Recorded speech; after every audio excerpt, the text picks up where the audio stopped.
Et salut à toi et bienvenue sur cette nouvelle capsule Vitamine J, la capsule qui va te recharger les batteries en vitamines célestes. Amen. Alors aujourd'hui, on va aborder une thématique qui va te faire kiffer mais à fond. Nous allons parler du voile. Tu te dis, mince, on en a déjà parlé, je sais de quoi ça parle. Mais de quoi tu vas parler de plus qu'on ne sait pas? Alors bouge pas, je reviens. Tu le sais déjà, l'Épître aux Hébreux, chapitre 10, versets 19 et 20, nous le dit encore, et d'ailleurs, je vais te le citer maintenant.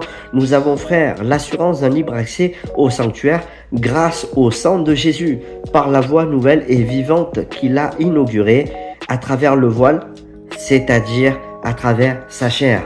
Lorsque le voile s'est déchiré, c'est bien plus qu'un bout de tissu qui s'est déchiré, puisque même dans la source hébraïque, il est dit que on déchire nos habits en signe de deuil ou de catastrophe. Dès qu'un événement arrive, on déchire ses vêtements face à la mort d'un enfant, face à la mort d'un fils, face à un événement de deuil et un événement catastrophique.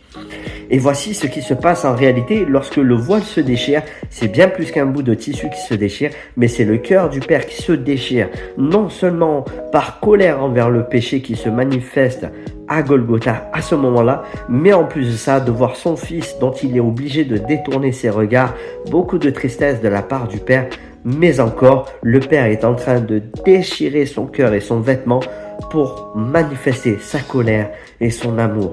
Amen. Mais bien plus encore, lorsque le voile se déchire, comme tu le sais déjà, nous avons, grâce à cela, un plein accès auprès du Père, grâce à ce voile déchiré. Mais je vais aller encore plus loin, ne bouge pas. Je t'amène dans Hébreux 7, versets 11 et 12, et tu vas voir ce qu'il est écrit, c'est formidable. Si donc la perfection avait été possible par le sacerdoce lévitique, c'est-à-dire avec l'ancienne loi donnée par Moïse, car c'est sur ce sacerdoce que repose la loi donnée au peuple d'Israël. Qu'était-il encore besoin qu'il parût un autre sacrificateur selon l'ordre de Melchisédek et non selon l'ordre d'Aaron, si la loi avait été parfaite? Car le sacerdoce étant changé, nécessairement aussi, il y a un changement de loi. Voici pourquoi nous ne marchons plus sous la loi comme certains veulent nous le faire croire, où nous devons garder les commandements comme Jésus dira. Jésus dira de garder ses commandements. Il parle du décalogue en réalité et pas de la loi mosaïque, puisque Jésus n'est pas sacrificateur selon l'ordre d'Aaron. Il est sacrificateur d'une alliance meilleure selon l'ordre de Melchisédek. Maintenant, allons plus loin.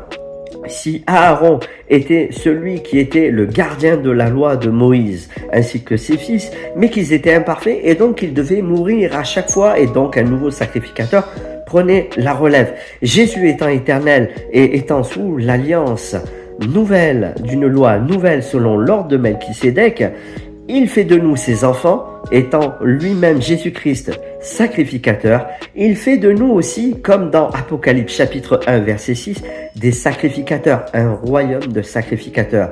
C'est pourquoi le voile est déchiré et nous qui rentrons dans le lieu très saint, c'est-à-dire dans la présence de Dieu qui par le Saint-Esprit en nous, nous rend à la fois temple de Saint-Esprit, présence de Dieu est en nous et en plus de ça, nous sommes sacrificateurs.